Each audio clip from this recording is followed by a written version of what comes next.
موضوع الدرس في إثبات العظمة والقدرة الكاملة لله تعالى وصفات المؤمنين الصادقين، سورة التغابن، تفسير ابن كثير۔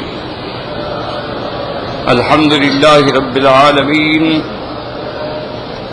والصلاة والسلام على أشرف الأنبياء وسيد المرسلين سيدنا محمد وعلى آله وأصحابه أجمعين۔ اللهم صل على سيدنا محمد وعلى آل سيدنا محمد كما صليت على إبراهيم وعلى آل إبراهيم في العالمين إنك حميد مجيد۔ أعوذ بالله من الشيطان الرجيم، بسم الله الرحمن الرحيم۔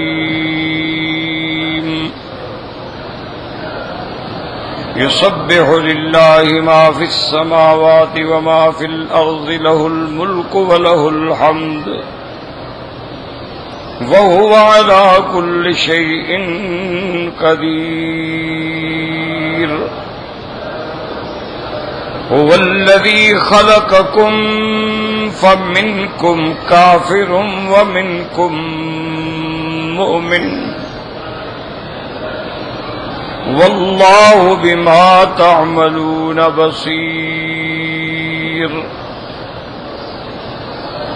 خلق السماوات والأرض بالحق وصوركم فأحسن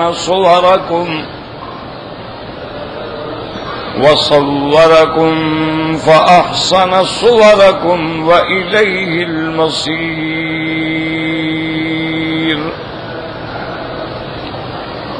يعلم ما في السماوات والأرض ويعلم ما تسرون وما تعلنون، والله عليم بذات الصدور۔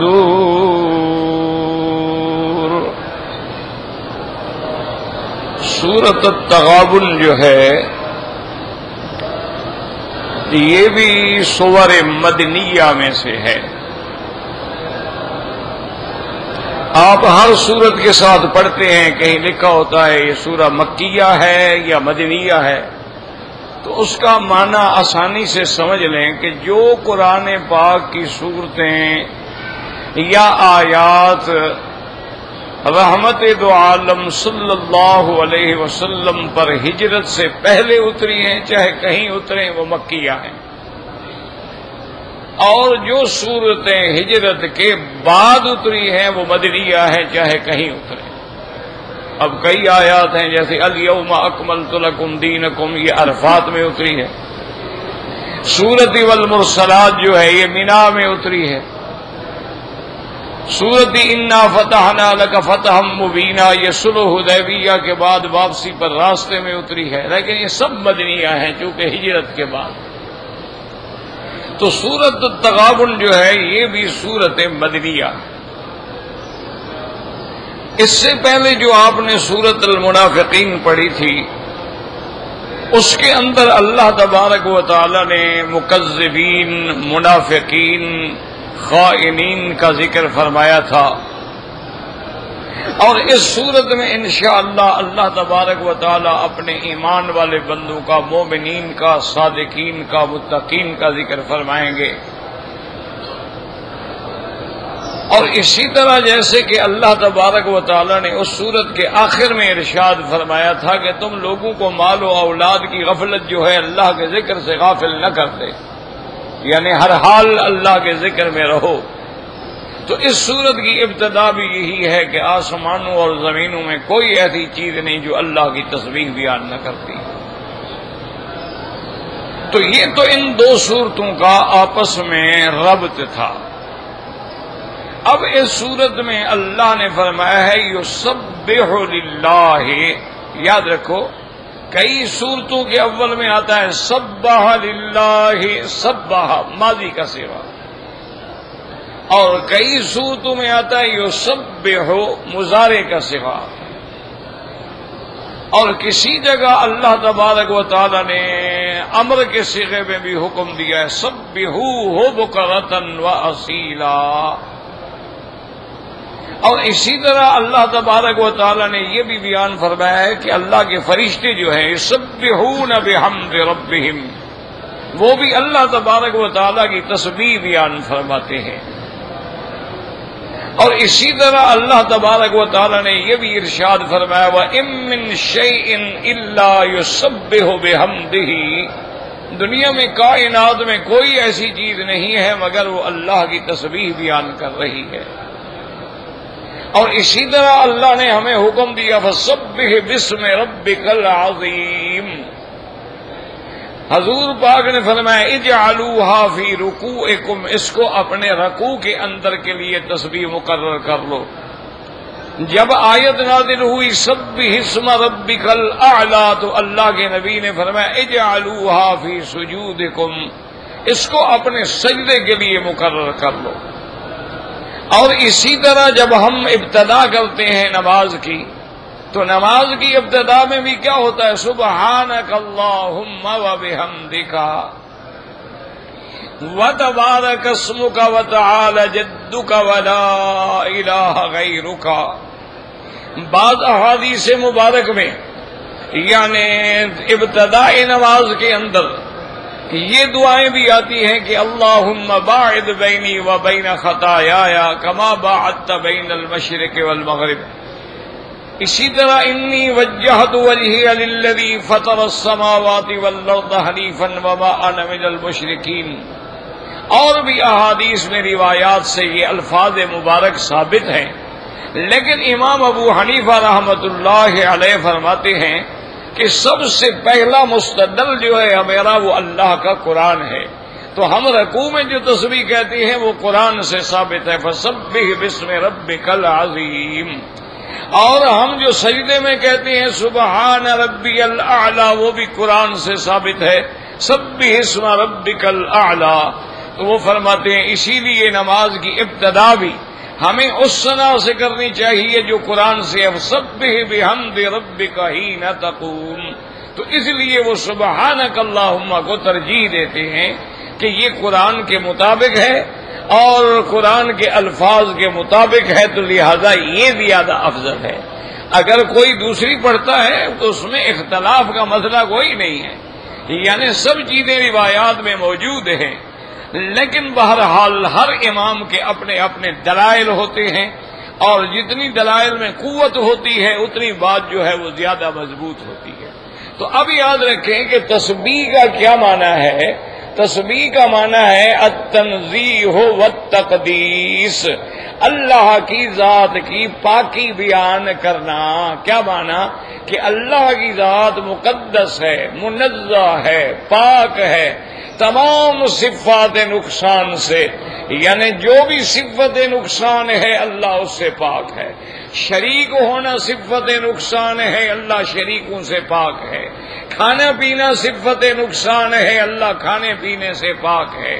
اولاد کا ہونا صفت نقصان ہے، اللہ صفت نقصان سے پاک ہے۔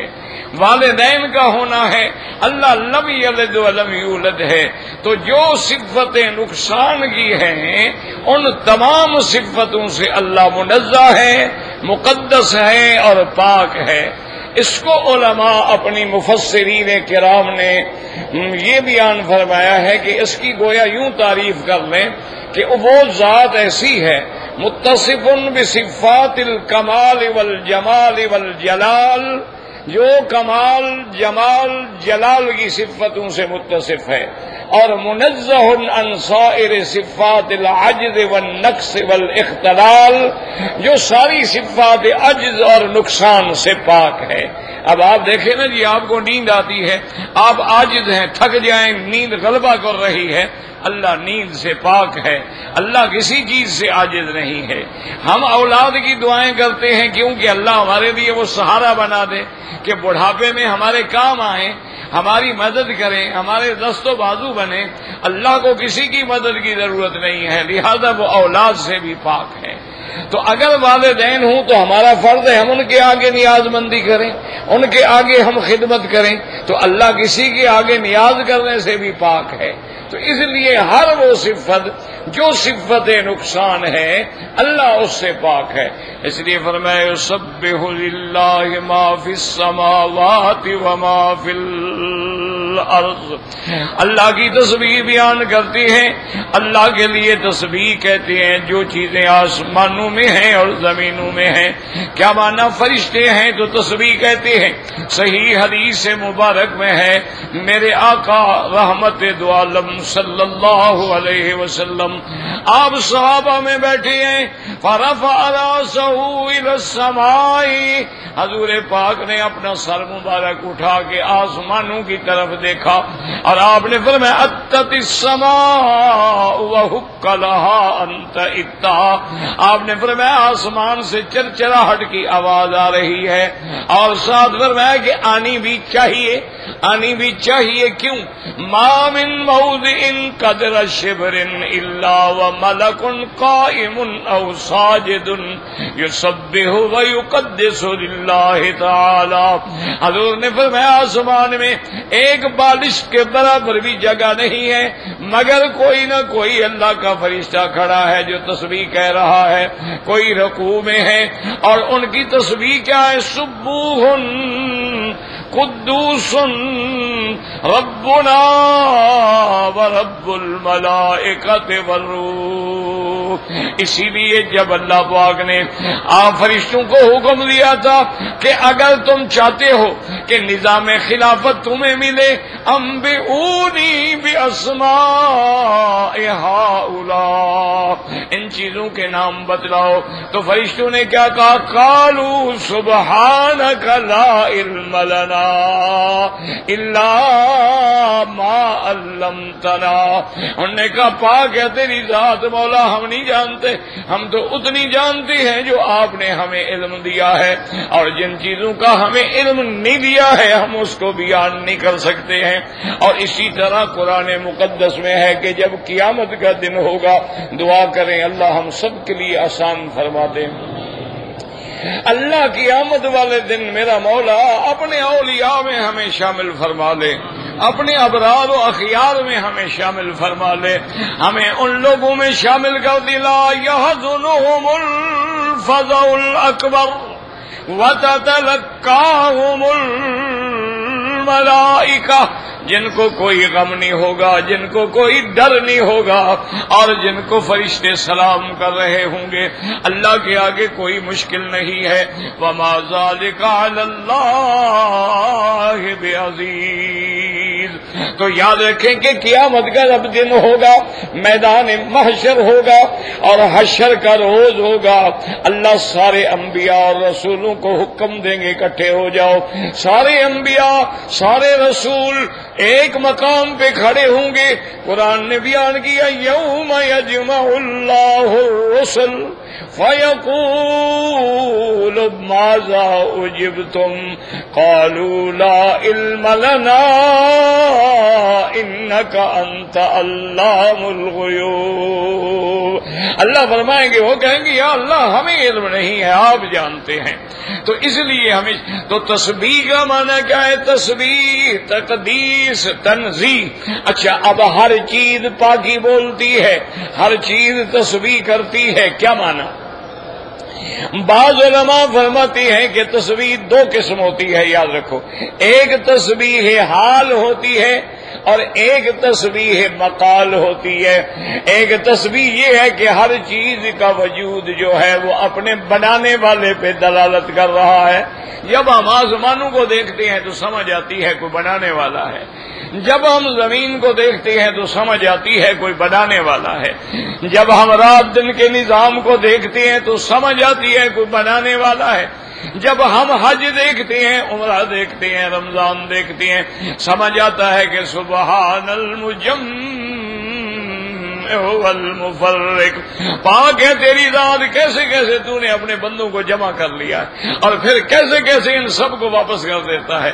یہ سارا اللہ تعالیٰ کے ہاتھ میں ہے اور اس کا نظام ہے. تو اس لیے علماء کہتے ہیں تسبیح کہنے کا معنی یہ ہے کہ ہر چیز کا وجود جو ہے وہ اپنے اللہ پہ دلالت کر رہا ہے کہ میرا کوئی بنانے والا ہے، اس کی یہی تسبیح. جیسے کہ امام راضی نے لکھا ہے، مفسر بھی تھے اور اصل میں وہ معقولات کے امام تھے، یعنی دلائل عقلیہ سے زیادہ کام لیتے. وہ ایک دن کھڑے تھے سڑک کے کنارے، خیال آ گیا ایک آدمی اونٹ کی مہار کندھے پہ ڈالے ہوئے اپنے اونٹ ہانک کے جا رہا ہے. اشارہ کیا، وہ ٹھہر گیا. آپ نے فرمایا کہ بھائی یہ بتاؤ تم مسلمان ہو؟ تو کہا جی الحمدللہ میں مسلمان ہوں. اس نے کہا اچھا یہ بتاؤ کہ تم مانتے ہو کہ ہمارا خدا ہے؟ کیونکہ دیکھا تو کسی نے نہیں ہے نا، نہ کوئی دیکھ سکتا ہے. اس نے کہا عجیب آدمی، کمال کی بات ہے، بالکل خدا ہے. اب وہ تو معقولات کے امام تھے نا، تو نے کہا اچھا بھائی بات سنو بابا، ٹھیک ہے تم مسلمان بھی ہو، تم یہ بھی مانتے ہو کہ ہمارا خدا ہے، تو خدا کے ہونے پر کوئی دلیل دو. کیا دلیل ہے تمہارے پاس کہ خدا ہے؟ تم نے دیکھا ہے؟ تم نے خدا سے باتیں کی ہیں، کلام کیا ہے؟ امام راضی فرماتے ہیں انہیں بڑی غصے والی نظروں سے میری طرف دیکھا اور دیکھ کے کہنے لگا مولوی صاحب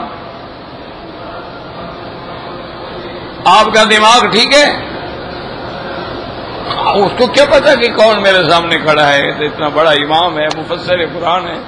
اور نے کہا مولوی صاحب آپ کا دماغ ٹھیک ہے؟ میں نے کہا کیا بات؟ نے کہا البعرۃ تدل علی البعیر. اور نے کہا دیکھو یہ مینگنی پڑی ہے، اس کو دیکھ کے ہم سمجھتے ہیں کہ یہ اونٹ کی مینگنی ہے، اور اگر مینگنی پڑی ہو ہم سمجھتے ہیں یہ بکری کی مینگنیاں ہیں، اور گوبر پڑا ہو تو ہم سمجھتے ہیں یہ گائے کا ہے یا بھینس کا گوبر ہے. تو اس نے کہا البعرۃ تدل علی البعیر، یہ مینگنی اونٹ پر دلالت کر رہی ہے، یہ ساری کائنات خدا پر دلالت نہیں کر رہی ہے اس کے بھی بنانے والا کوئی ہے. انہوں نے کہا عجیب آدمی ہو، تمہیں پتہ ہی نہیں ہے. انہوں نے کہا جب ایک چھوٹی سی چیز ہے، ایک گٹھلی کا دانہ کھجور پہ دلالت کر رہا ہے، تو اتنا بڑا نظام عالم جو چل رہا ہے بغیر خدا کے چل رہا ہے. تو امام صاحب کہتے ہیں میں نے اللہ کا شکر کیا، میں نے کہا مولا جب تو ہدایت دیتا ہے تو ان جاہلوں کا بھی عقیدہ اتنا ٹھیک ہو جاتا ہے کہ مولوی بھی مقابلہ نہیں کر سکتا. پتھر کی لکیر ہوتی ہے نا. امام سے کہیں نا حضرت بلال نے کس مدرسے میں پڑھا تھا؟ حضرت بلال رضی اللہ تعالی عنہ نے کسی مدرسے میں پڑھا تھا، کسی یونیورسٹی میں پڑھا تھا، کسی جامعہ میں پڑھا تھا، کسی ابتدائیہ متوسطہ ثانویہ میں پڑھا تھا. بالکل ایک حبشی آدمی ہے، غلام ہے، کالے رنگ کا ہے، موٹے ہونٹ ہے، ایک لفظ پڑھنا نہیں جانتا، ایک لفظ لکھنا نہیں جانتا، اپنا نام بلال بھی نہیں لکھ سکتا. لیکن اللہ نے جب عقیدہ توحید عطا فرما دیا ہے تو اب جناب امیت ابن خلف نے اور مشرکین مکہ نے اپنی پوری ظلم کی طاقت آزما لی ہے. اس کو کوڑے مارے گئے، گلے میں کپڑا ڈال کے گھسیٹا گیا، اس کو تپتے ہوئے پتھروں پہ لٹایا گیا، کھجور کے اتنے بڑے بڑے کانٹے لا کے چبھوئے گئے اور ان کو کہا گیا بلال بس اللہ کا نام چھوڑ دو. اور وہ ہر حال میں کہتا تھا احد احد احد. کس نے پڑھا؟ کیسا پکا عقیدہ ہے. یہ ہماری طرح کے عقیدے تھوڑے ہیں کہ جہاں گیا وہی عقیدہ بن گیا. مزار پہ آئے سجدہ کر لیا، حجر اسود پہ آئے چوم لیا، وہاں بھی چوم لیا، یہاں بھی چوم لیا، یہاں بھی پھیرے ڈال لیے، قبروں پر بھی پھیرے ڈال لیے، یہاں اللہ سے مانگ لیا، وہاں داتا سے مانگ لیا. یہ ہمارے عقیدے ہیں. یہ بلال ہیں رضی اللہ عنہ، آخر ایک دن ابو جہل اور امیہ اس کی ماں کو مجبور کر کے لے آئے. بلال مار کھا کھا کے بے ہوش پڑا تھا. تو ان نے کہا کہ اپنے بیٹے کو سمجھاؤ، یہ ہر وقت احدن احدن ایک ہے کہہ کے ہمیں چلاتا ہے، یہ اللہ کا نام لینا چھوڑ دے. تو بلال تو بے ہوش پڑا تھا بیچارہ، ظلم و ستم سہ کے. جب آنکھ کھلی تھوڑا ہوش آیا، دیکھا کہ ماں بیٹھی ہے، تو ماں نے کہا آہستہ سے، بلال اترو کے اسم احد، تم اللہ کا نام لینا چھوڑ دو، یہ ظالم تمہیں نہیں چھوڑیں گے، تمہیں مار ڈالیں گے. اور دیکھو میں بھی مسلمان ہو گئی ہوں، لیکن جان بچانے کے لیے چپ کر جاؤ، چھوڑ دو، اور ظاہری طور پہ کہہ دو ٹھیک ہے میں نے چھوڑ دیا، اپنی جان تو بچاؤ نا. تو حضرت بلال کے ہونٹوں پہ مسکراہٹ آ گئی. کہنے لگا اماں آج مجھے پتہ لگا ہے کہ مکہ کا کفر بلال سے ہار گیا ہے. اس نے کہا کیسے ہار گیا؟ اس نے کہا اگر ہارنا چاہتے میری ماں کو منت کرتے، تمہارے پاس جو گئے ہیں سفارش لینے کے لیے تو خود تو ہار گئے نا. ان کو جا کے کہہ دو کہ بلال کہتا ہے کہ میرے وجود کے ٹکڑے ٹکڑے کرو، ہر ٹکڑے سے آواز آئے گی احدن احدن احدن. یاد رکھو اللہ جب ہدایت دیتا ہے تو کایا پلٹ جاتی ہے. کتنے بڑے بڑے فاسق آتے ہیں، فاجر آتے ہیں، یقین کریں کتنی شوبز کی لڑکیاں آتی ہیں، کتنی فلمی اداکاریں آتی ہیں. اللہ نے جب ہدایت کے فیصلے کیے، کعبے پہ نظر ڈالی تو توبہ کر کے ولی اللہ بن گئے. کتنے کھلاڑی آتے ہیں، کتنے سٹا باز آتے ہیں، کتنے جواری آتے ہیں. اللہ نے اس مرکزی ہدایت میں جب فیصلہ کر لیا ہے، اس لیے علماء نے فرمایا وہ مجیب ہے. مجیب کیا معنی؟ سننے والا. وہ مجیب ہے کیا معنی؟ ہماری دعاؤں کا جواب دینے والا، ہماری آرزوؤں کے پورے کرنے والا. تو علماء نے اسی سے ایک نقطہ نکالا ہے، فرمایا وہ دعائیں سننے والا. اس کا معنی ہے کہ ہمیں دعا کرنے کی توفیق دے گا تو سنے گا نا. تو اگر ہمیں توفیق ہی نہ دے تو کیا سنے گا؟ اس کا معنی یہ ہے کہ جب ہم دعا کر رہے ہیں تو اشارہ ہو گیا میرے بندے یہ تو میں نے تمہیں توفیق دی ہے نا کہ مانگو. جب میں نے کہا ہے تو میں کیوں تمہیں خالی لوٹاؤں گا؟ میں نے تمہیں کہا ہے نا مانگو. تم یہ کیوں سمجھتے ہو کہ میں گناہگار ہوں؟ فرمایا کیا میں صرف مومنین کا خدا ہوں؟ کیا میں صرف مخلصین کا خدا ہوں؟ میں تو رب العالمین ہوں. میں تو جانوروں پہ بھی رحم کرتا ہوں، میں تو کتوں پہ بھی رحم کرتا ہوں، میں تو خنزیروں کو بھی روٹی دیتا ہوں، میں تو حشرات اور کیڑے مکوڑوں کا بھی رب ہوں. جب تم میرے بندے ہو اور میں نے تمہیں کہا ہے میرا گھر بن گیا ہے آ جاؤ، تو میں نے جب بلایا ہے، جب میں نے دعوت دی ہے، اور دعوت دینے والا بھی میراثی نہیں تھا، دعوت کارڈ پہنچانے والا چپراسی نہیں تھا، کارڈ دینے والا کوئی عام نوکر نہیں تھا، خدا کا حکم تھا، اور دعوت حج دینے والا خلیل اللہ تھا. سیدنا ابراہیم الخلیل نے دعوت دی تھی نا. اور ساتھ یہ بھی کہا تھا اللہ آپ تو فرماتے ہیں میرے بندوں کو دعوت دے دو، میری آواز تو یہ حرم کے باہر بھی نہیں جائے گی، کوئی انٹرنیٹ تو نہیں ہے، کوئی سیٹلائٹ تو نہیں لگا ہوا ہے، اور کوئی مائکروفون بھی نہیں ہے. اللہ نے فرمایا خلیل جب میرا حکم ہے تیرا کام میرے حکم کی تعمیل ہے، آواز پہنچانا تو میرا کام ہے. تم اذان دو، اذن فی الناس بالحج، پکارو، اور تیری آواز صرف وہ نہیں جو زمین میں چل پھر رہے ہیں، جو بچے ماں کے پیٹ میں کھڑے ان کو بھی پہنچا دوں گا. تو ہم کس کے بلاوے پہ آئے ہیں؟ تو کریم یا سخی کسی کو بلا کے دھکا دیتا ہے؟ کبھی ایسا ہوا ہے کہ آپ کو کسی شریف آدمی نے اپنے گھر بلایا اور کہا نکل جاؤ؟ تو کہے پاگل ہو گئے، مجھے بلایا ہے تو نکل جاؤ، کیا مطلب؟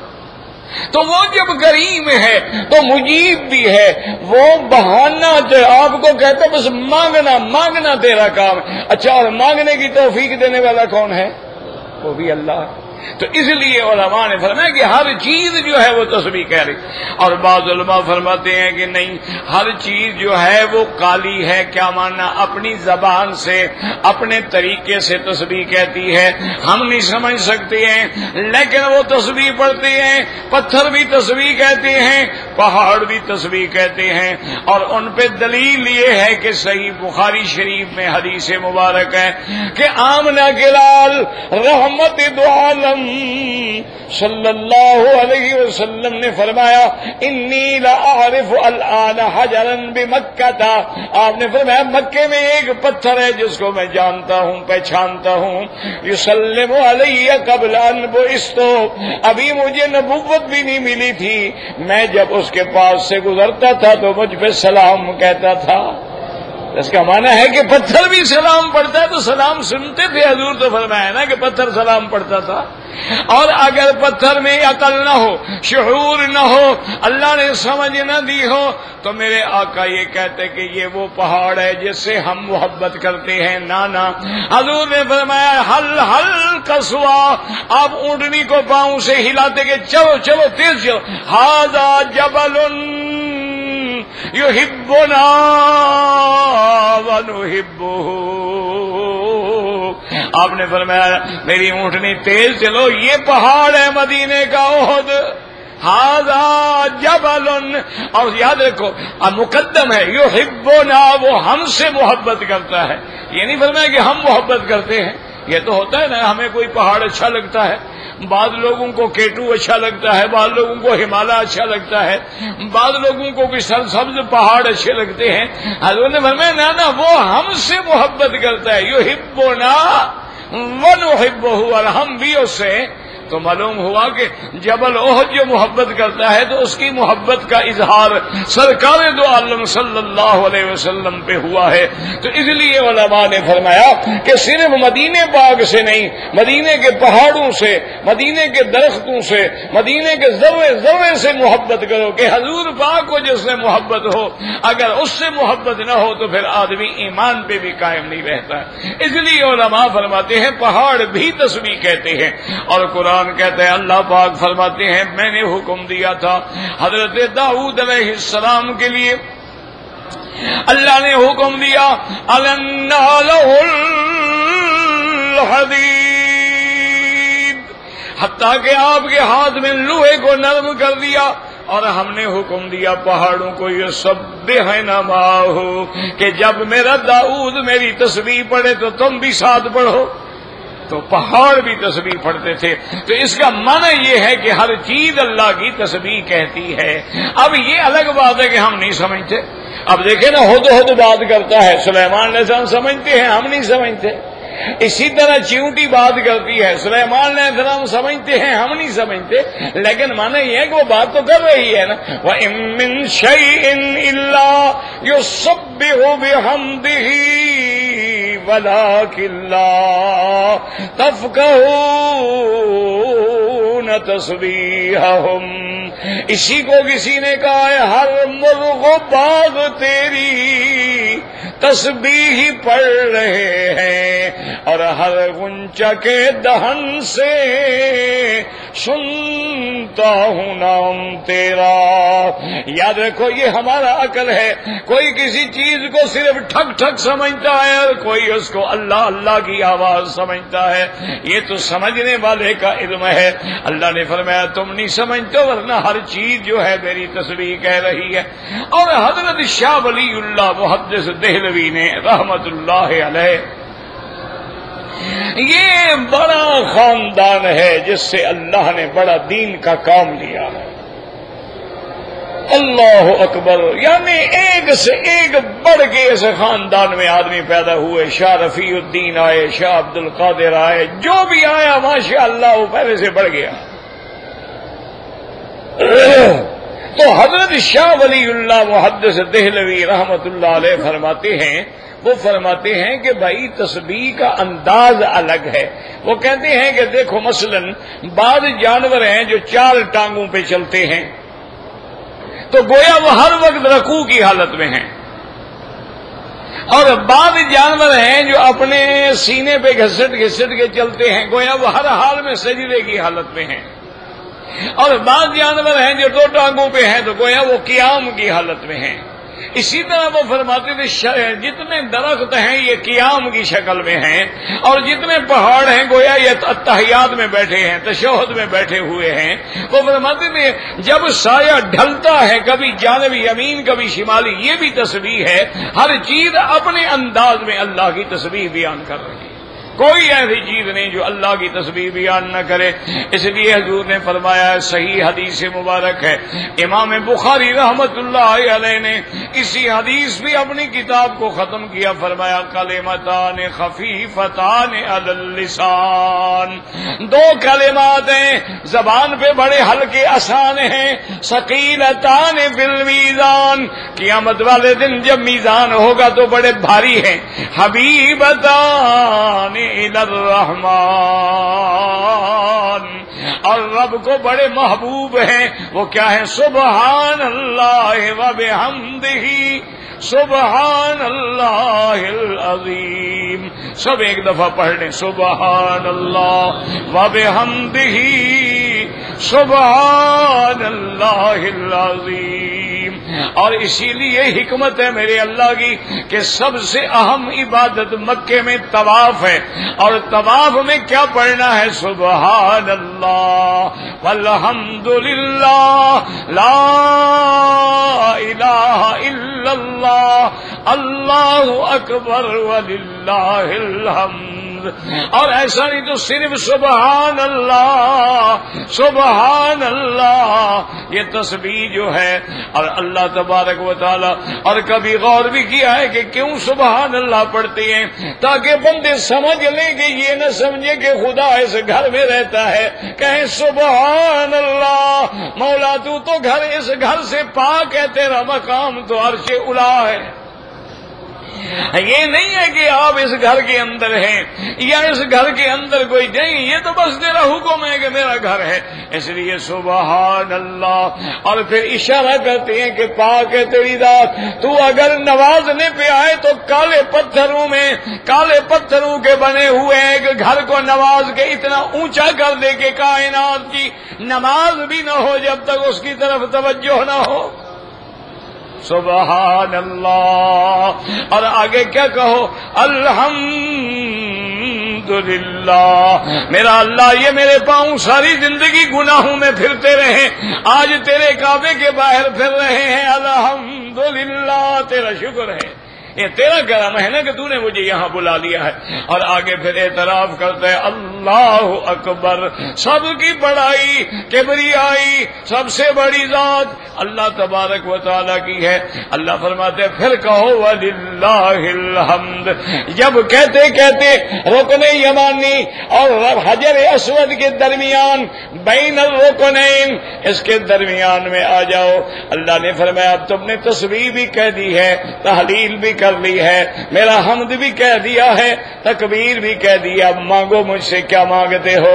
پھر یہ بھی بتلا دیا کہ کیا مانگو، ربنا آتنا فی الدنیا حسنۃ وفی الآخرۃ حسنۃ، دنیا آخرت کی بھلائیاں، اور اصل بات فقنا عذاب النار، اور اللہ ہمیں جہنم کے عذاب سے بچا لے۔ اس لیے فرمایا قرآن نے، یسبح للہ ما فی السماوات وما فی الارض لہ الملک ولہ الحمد۔ یاد رکھو لہ الملک، یہ لام ظرف مقدم ہے، یاد رکھو مقدم، یعنی کہ الملک لہو، یہ نہیں ہے، لہ الملک، اسی ہی کے لیے یہ سارا ملک ہے، اور کوئی اس کے ملک میں شریک۔ یہ ملک کس کا ہے؟ کون سا؟ صرف مکہ شریف؟ ہاں جی نہیں، ملک سے کیا مراد ہے؟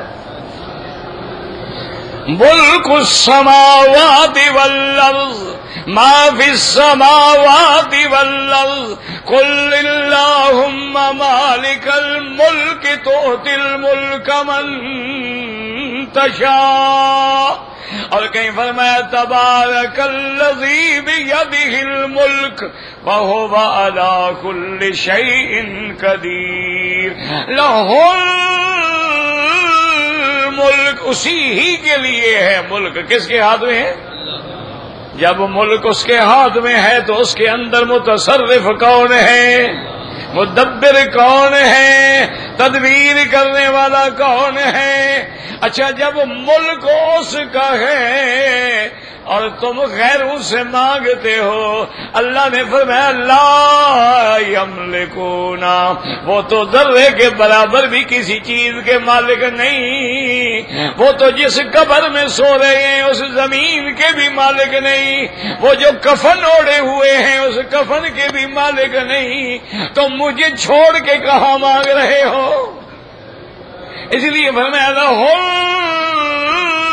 الملک وَلَهُ الْحَمْدُ. کیا مانا؟ اسی ہی کے لیے تعریف ہے. تمام تعریفوں کا محامد کا مستحق کون ہے؟ کہہ دو اللہ. تمام حمد و ثنا کا مستحق کون ہے؟ اللہ. اسی لیے یاد رکھیں میرے مدنی پاک نے فرمایا تھا اللہم لک الحمد کلہ وَلَكَ الشُّكْرَ كُلُّهُ وَإِلَيْهِ يُرْجَعُ الْأَمْرَ كُلُّهُ. اللهم لا أحصي ثناء عليك أنت كما أثنيت على نفسك. اللہ سب تیرا حمد ہے اور میں تیرا حمد کر ہی نہیں سکتا ہوں جو تیری تعریف ہے.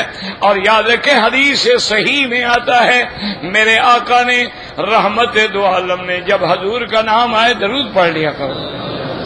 حاجی ہو، خوش قسمت ہو، مکے میں آئے ہو، ایک درود پڑھو گے 1 لاکھ لکھا جائے گا، اور 1 لاکھ لکھا جائے گا تو 10 لاکھ رحمتیں نازل ہوں گی. اتنی بڑی منڈی میں آگے خاموش بیٹھے رہو تو پھر بدقسمتی ہے. اس لیے جب بھی حضور کا نام آئے ہر حال میں درود پڑھو. اچھا درود پورا نہ بھی پڑھ سکو تو اتنا ضروری ہے صلی اللہ علیہ وسلم، صلی اللہ علیہ وسلم. حضور نے فرمایا کہ قیامت والے دن جب تمام انبیاء تمام رسول جواب دے دیں گے تو ساری کائنات میرے دروازے پہ آئے گی شفاعت کے لیے. تو میں جب شفاعت کے لیے جاؤں گا علمنی محامد لم یعرفنی اللہ. حضور نے فرمایا اللہ مجھے اپنا حمد جو ہے وہاں سکھلائیں گے جو میں اب نہیں جانتا. یعنی اللہ کا حمد کی کوئی انتہا نہیں ہے نا. دنیا میں بھی علم آتا رہا، قیامت میں بھی اللہ اور آخرت میں بھی اللہ پھر حمد پڑھائیں گے. اور پھر ان حمد کے ساتھ اس لیے آیا لہ الملک ولہ الحمد. اسی کے لیے ہے ملک اور اسی ہی کے لیے ہے تعریف. یاد رکھو کہ اصل تعریف کا حقدار تو وہ ہے نا. اگر کسی بندے کی بھی تعریف کرو تو کس کی تعریف ہے؟ بندے کو کس نے بنایا ہے؟ کسی کی آنکھ کی تعریف کرو گے تو اس آنکھ کو کس نے بنایا ہے؟ کسی کے جمال کی تعریف کرو گے تو اس جمال کو کس نے پیدا کیا ہے؟ کسی کے کمال کی تعریف کرو گے تو اس کو یہ کمال کس نے دیا ہے؟ کسی کے علم کی تعریف کرو گے تو اس کو یہ علم کس نے دیا؟ تو اصل تو اسی کے لیے برحمد ہے نا. اصل تو تعریف اسی ہی کے لیے. اس لیے لہ الملک ولہ الحمد. اور آگے کیا ہے؟ وَهُوَ عَلَىٰ كُلِّ شَيْءٍ قَدِيرٌ. اور آگے یہ بھی بتا دیا کہ یہ نہیں کہ صرف ملک تو ہے اور کر کچھ نہیں سکتا.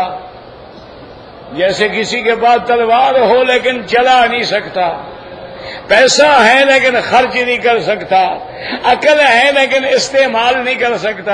میں نہ جیسے ملک میرا ہے، سب تعریف میرے لیے ہے. وہی ذات جو ہے وہ ہر چیز پہ قادر ہے.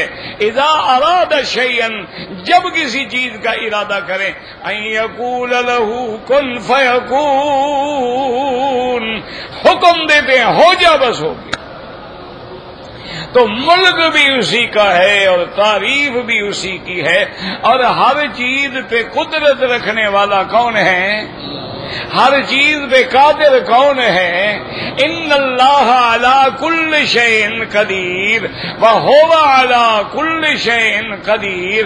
ہر چیز پہ قدرت رکھنے والی جو ہے وہ اللہ تبارک و تعالیٰ کی ذات ہے، اور اللہ تبارک و تعالیٰ کا یہ انعام ہے، یہ کمال قدرت ہے کہ وہ جس کو چاہے اونچا کر دیں اور جس کو چاہے نیچا کر دیں. وہ شان دینے پہ آئے تو دیکھیں اللہ نے اپنے گھر کو کیسی شان عطا فرما دی ہے. تو اس لیے اپنے عقیدے ٹھیک کر لیں اور ہر حال میں چلتے پھرتے اٹھتے بیٹھتے اللہ کی تسبیح کہیں. آپ لوگوں کے سوالات بہت بچے ہوئے ہیں تو انشاءاللہ کوشش تو ہم کرتے ہیں کہ پورے ہو جائیں، لیکن اللہ کے ہاتھ میں ہیں.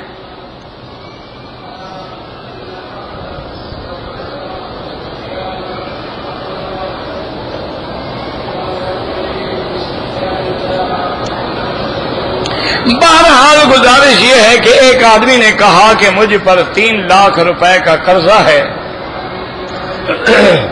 میں نے اس کو 3 لاکھ روپے دے دیے کہ تم قرضہ ادا کرو. اس نے قرضہ ادا کر دیا. پھر مجھے پتہ چلا کہ اس کے پاس تو 12-13 تولے سونا ہے، فلان ہے، یہ ہے. اسی لیے حکم ہے نا کہ ساری زکوٰۃ ایک کو نہ دے دو، کہ اس کو صاحب نصاب بنا دیا تم نے تو 3 لاکھ روپے دے کے. اب وہ تو خود زکوٰۃ دینے کے قابل ہو گیا، قرضہ تھا یا نہیں تھا. بہرحال اگر وہ غلط تھا تو آپ کی زکوٰۃ ادا نہیں ہوگی.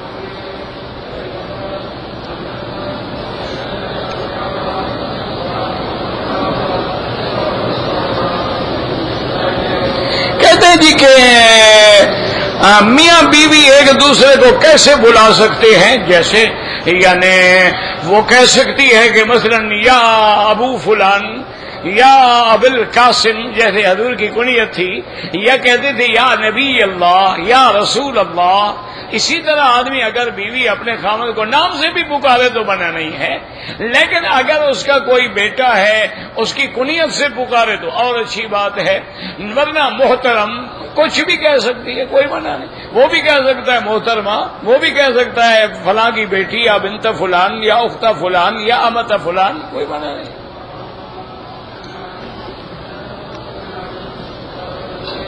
اب میں نے احرام کی حالت میں خوشبو والے صابن سے ہاتھ دھو ڈالے، 2-4 ریال خیرات کر دو. چونکہ تم نے اسی وقت دھو ڈالا نا، لگا تو نہیں رہا.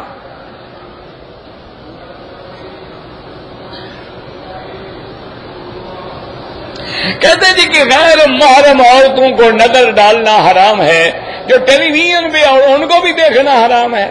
وہی تو استاد ہے نا سبق پڑھانے والا. اصل تو ٹیلی ویژن ہے بدبخت جس نے تباہی پھیلائی ہے. اصل تو یہی ڈش ہے اور انٹرنیٹ ہے. دشمن نے کہا تم لاکھ تمہارے مولوی تقریر کریں، کتنے لوگوں کو سنائیں گے؟ زیادہ سے زیادہ ایک دن میں 10 لاکھ آدمی کو علماء بات پہنچا دیں گے. میں تو ایسا شیطان گھر میں رکھوں گا کہ کروڑوں آدمی ایک وقت میں ننگے ناچ دیکھتے رہیں. ہر گھر میں شیطان ننگا ناچ رہا ہے. بالکل حرام ہے.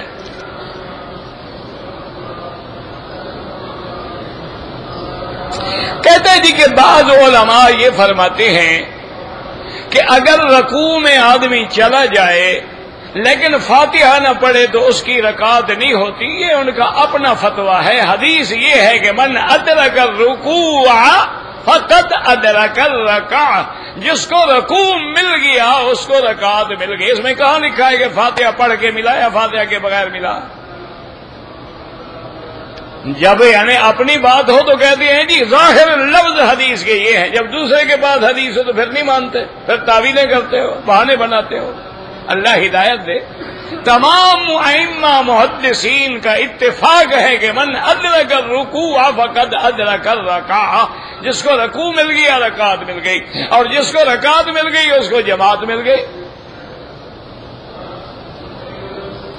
ایک ماں جو ہے اپنے بچے کو کب تک دودھ پلائے؟ 2 سال، حولین کاملین، 2 سال پلائے. سب کا یہی فتویٰ ہے.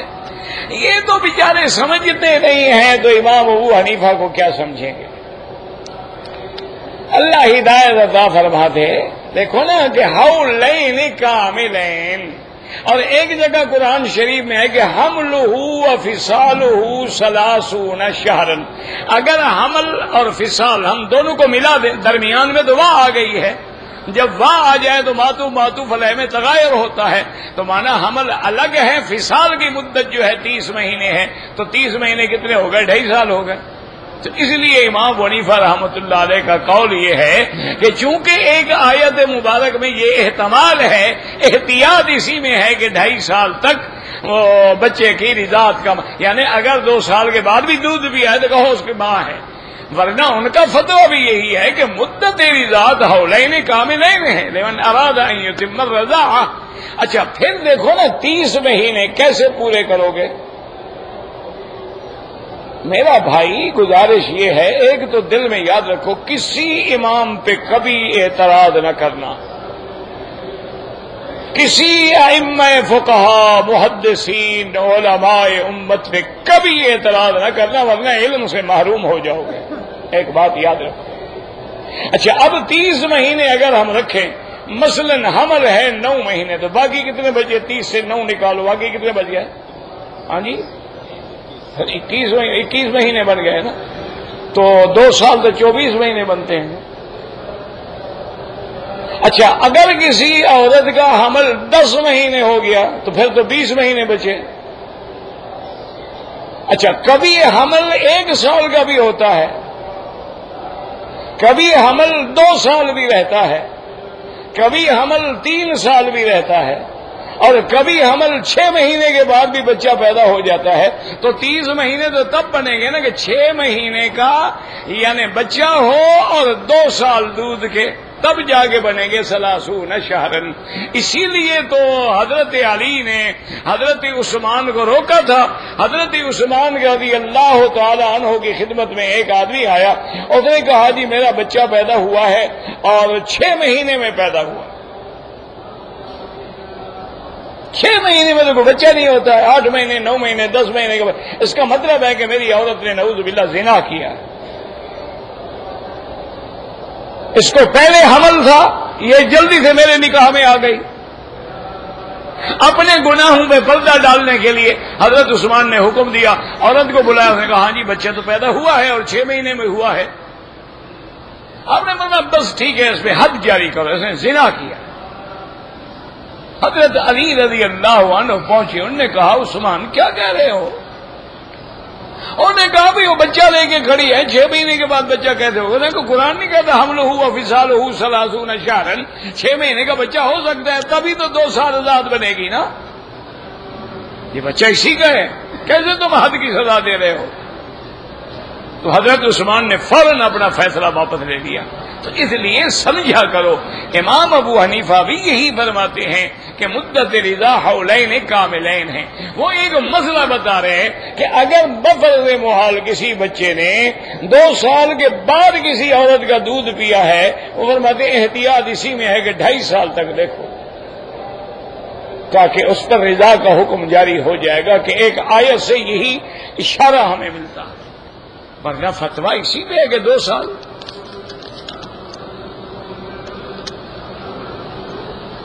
میری والدہ کا آپریشن، اللہ سب کو شفا عطا فرمائے۔ ہمارے بھی ایک دوست حاجی مقبول صاحب ڈمرا میں انگلینڈ میں فوت ہو گئے، اللہ مغفرت فرمائے۔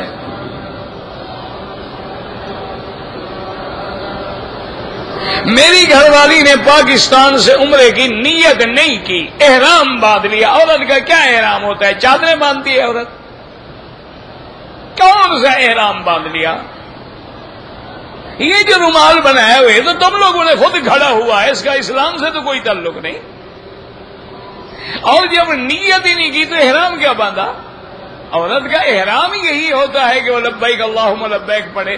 اب وہ بغیر احرام کے آ گئی، اب عمرہ بھی کرے اور ایک بکری دم بھی ادا کرے۔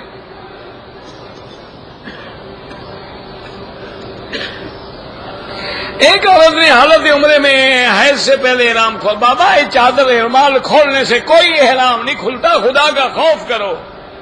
اگر مرد کی چادر کندھے سے گر جائے تو عمرہ گر گیا، عمرہ اسی چادر میں بندھا ہوا تھا، عقل کرو۔ کھول دیا، جب پاک ہوگی غسل کرے گی، کپڑے نہیں بدلے گی، سارے کپڑے اتار کے غسل نہیں کرے گی؟ کیا ہو گیا؟ کچھ بھی نہیں ہوتا۔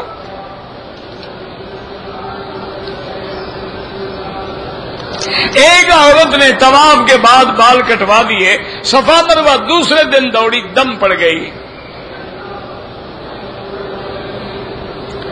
زرینہ نام مجھے نہیں پتا، نام شام تم جانو، تمہارے نام جانے۔ تم نے کوئی اسلامی نام رکھنے ہیں کہ میں مانا بتاؤں؟ نام تو ہوئے تمہارے فلمی، وہ جانو کسی فلم ایکٹر سے پوچھو بھی اس کا کیا معنی ہوتا ہے۔ کسی کا نام نگینہ ہے، کسی کا نام شبینہ ہے، کسی کا نام زرینہ ہے، اس کا اسلام سے کیا تعلق ہے؟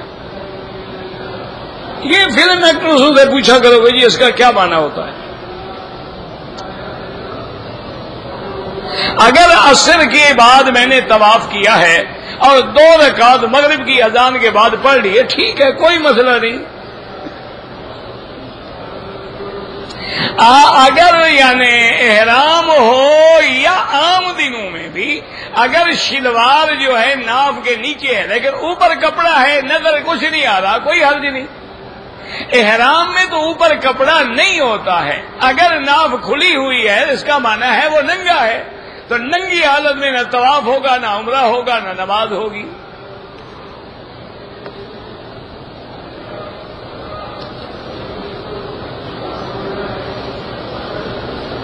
طواف زیارت جو ہے آپ 10 کو، 11 کو، 12 کو کر سکتے ہیں۔ کہتے ہیں جی کہ امام ابو حنیفہ رحمت اللہ علیہ کے نزدیک جو ہے ترتیب جو ہے مینا میں واجب ہے کہ پہلے کنکری مارے، پھر قربانی کریں، پھر سر مڈائیں۔ لیکن بعض لوگ جو بینک کو دے دیتے بھی، دیکھو مسئلہ یہ ہے کہ حضور پاک نے ترتیب پہ عمل کیا ہے یا نہیں کیا؟ سرکار دو عالم نے پہلے کنکری ماری ہے، پھر قربانی فرمائی ہے، پھر سر مڈایا ہے، تو آپ کا عمل تو ترتیب پہ ہے۔ اگر کسی سے ترتیب میں غلطی ہوئی تو آپ نے اجازت دی کہ بھی تم پہ گناہ کوئی نہیں، جاؤ کر لو، لیکن اصل تو ترتیب ہے نا۔ تو آپ کوشش کریں کہ ترتیب پہ عمل کریں، آپ جان تو نہ چھڑوائے نا کہ پہلے پرچی لے کے جان چھڑا کے دور کھڑے ہو جاؤ۔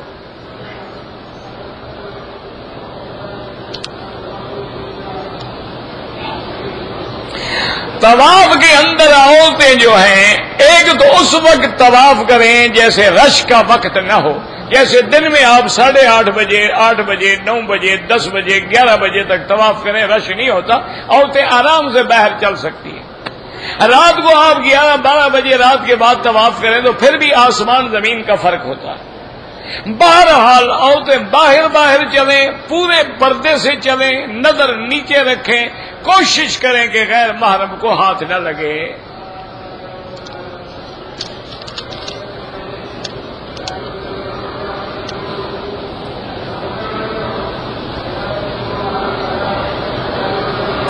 اگر کوئی مجبوری ہے اور مدینہ منورہ سے احرام نہیں باندھا، پھر دم نہیں ہوگی۔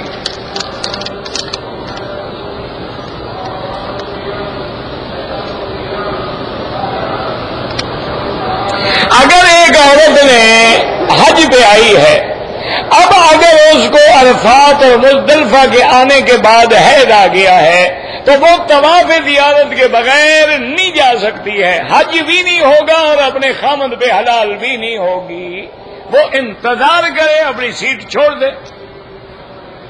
اگر سیٹ بدلنے کا کوئی امکان نہیں ہے تو پہلے لیڈی ڈاکٹر سے مشورہ کر کے پہلے دوائی لینا شروع کر دے تاکہ ان دنوں میں حیض نہ آئے۔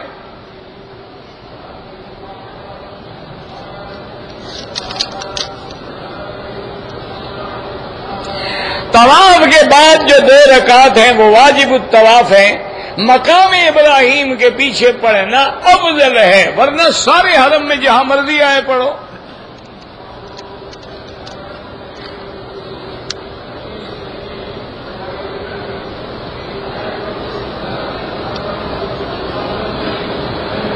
اگر ایک آدمی ہے، رشتہ دار اس کے آئے ہیں پاکستان سے، اس نے عمرہ کر لیا ہے، بعد میں وہ اپنی ماں اور بہن کے ساتھ یا بیوی کے ساتھ طواف کرے، کیوں نہ کرے؟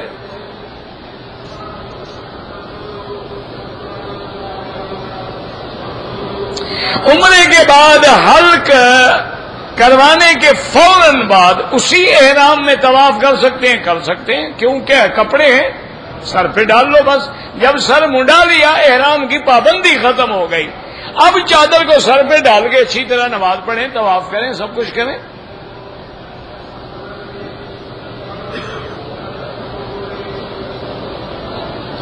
ایک عورت نے محرم کے لیے ساتھ حج کا داخلہ کیا، محرم بیمار ہو گیا، بغیر محرم کے عورت حج کا سفر نہیں کر سکتی۔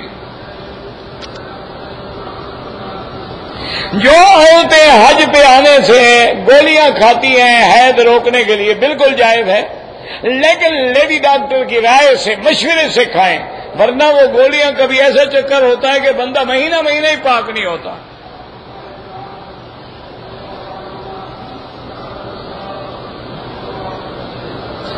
عمرے میں طواف اور سعی کے بعد ملتزم کو ہاتھ لگایا، اگر خوشبو لگ گئی تو دھو ڈالے، اگر تھوڑی جگہ پہ لگی 2-4 ریال خیرات کر دے۔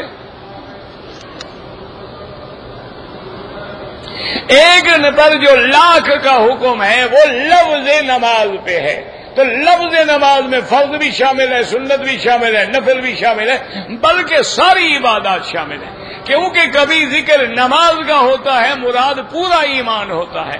جیسے قیامت میں کافر کہیں گے قالوا لم نک من المصلین، کہ ہم نماز پڑھنے والوں کے ساتھ نہیں تھے، یعنی مسلمان نہیں تھے۔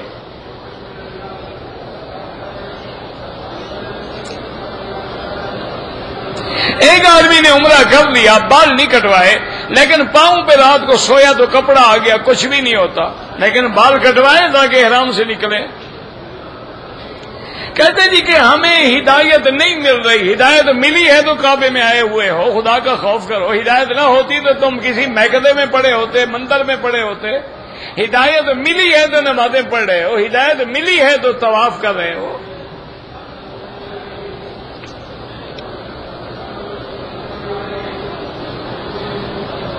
ہماری ڈپٹی جو ہے ہسپتال میں ہے، ہم دن میں کنکریاں جو ہے نہیں مار سکتے، رات کو مار رہے، رات مینا میں نہیں گزار سکتے، کوئی بات نہیں، نہ گزارے، کوئی مسئلہ نہیں، احرام باندھیں، عرفات جائیں، بس مزدلفہ آئیں، کنکری ماریں، سر کٹا کے پھر اپنی ڈپٹی کرتے رہیں، تو ایک رات میں حج ہو جائے گا۔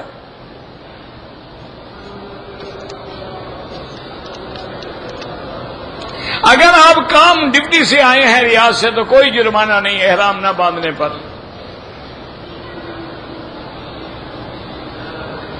میرے بھائی فوت ہو چکے ہیں، اگر آپ اپنا حج کر چکے ہیں تو اس کے لیے حج بدل کر سکتے ہیں۔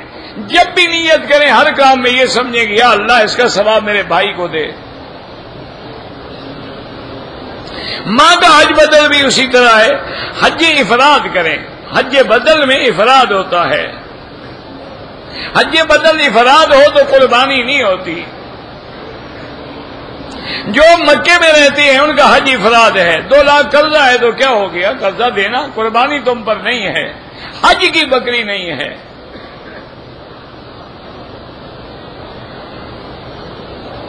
کہ میں اپنے مونچھوں کے بال جو ہیں دانتوں سے کاٹتا رہتا ہوں، اسی لیے اتنی بڑی مونچھیں رکھنا حرام ہے نا، اگر بڑی نہ ہوتی تو تمہیں کاٹنے کی تکلیف بھی نہ ہوتی نا، اسی لیے حکم ہے نا کہ مونچھیں کٹاؤ اور داڑھی بڑھاؤ۔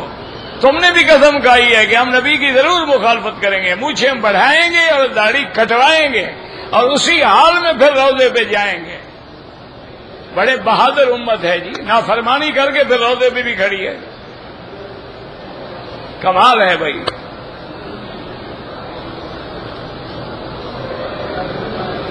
میرے بیٹے کا نام جو ہے نعلین حسین ہے، بالکل غلط ہے، نعلین مانا جوتے، یہ حسین کا جوتا ہے، بچہ ہے، ایسے نام رکھ لیتے ہیں۔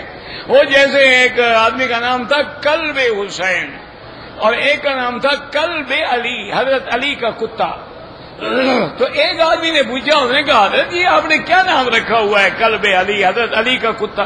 بھائی اسی لیے رکھا ہے کہ گناہگار ہیں، اسی بہانے سے حضرت علی کے کتے بن کے جنت میں چلے جائیں گے۔ انہوں نے کہا جناب وہاں تو اللہ کا کتا بھی نہیں جاتا، علی کے کتے کو کون آنے دے گا؟ یہ نام غلط ہے نعلین۔ بھائی قربانی کے پیسے بینک میں دے دیں، بینک ہر حال میں کرتا ہے، لیکن ترتیب نہیں ہو سکے گی۔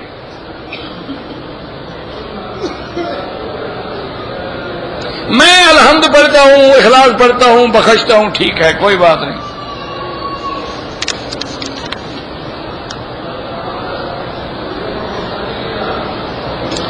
آپ کا حج تمتع نہیں، اگر مکے میں رہنے والے ہیں 7 مہینے سے حج افراد ہوگا. آپ نے تمتع کرنا ہے، جائیں مدینہ منورہ، پھر عمرے کا احرام باندھ کے ہیں، پھر حج والے دن حج کا باندھیں.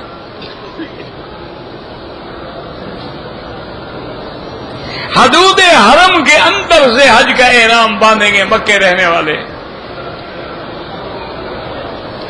اگر غسل کیا جاتا ہے احرام کے لیے، وہ سنت ہے، اس میں صابن استعمال کریں، خوشبو استعمال کریں، وہ تو منع نہیں ہے. جب نیت کر لو تو اب خوشبو لگانا منع ہے.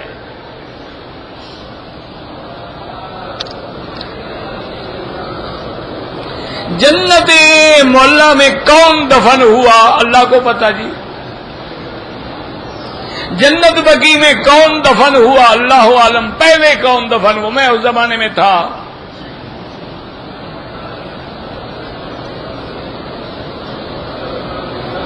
جب اللہ اکبر کہتے ہیں تو ہاتھ کانوں کے برابر ہوں.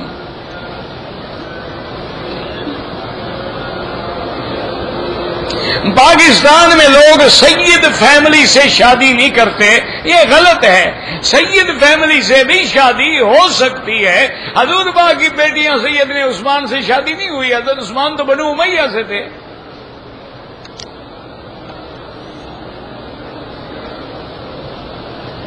ایک آدمی جو بار بار نقصان پہنچاتا ہے، اللہ سے دعا کریں اللہ آپ کو اس کے شر سے محفوظ رکھے.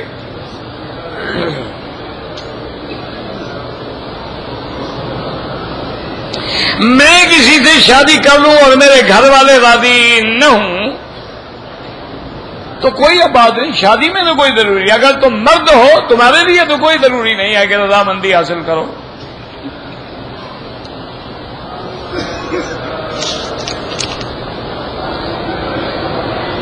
اگر ایک آدمی میاں بیوی ملے ہیں اور ابھی غسل نہیں کیا، کوئی چیز کھا پی لی، کوئی حرج نہیں، لیکن بہتر یہ ہوتا ہے غسل کریں، ورنہ کم از کم وضو کر کے کھائیں پیئیں.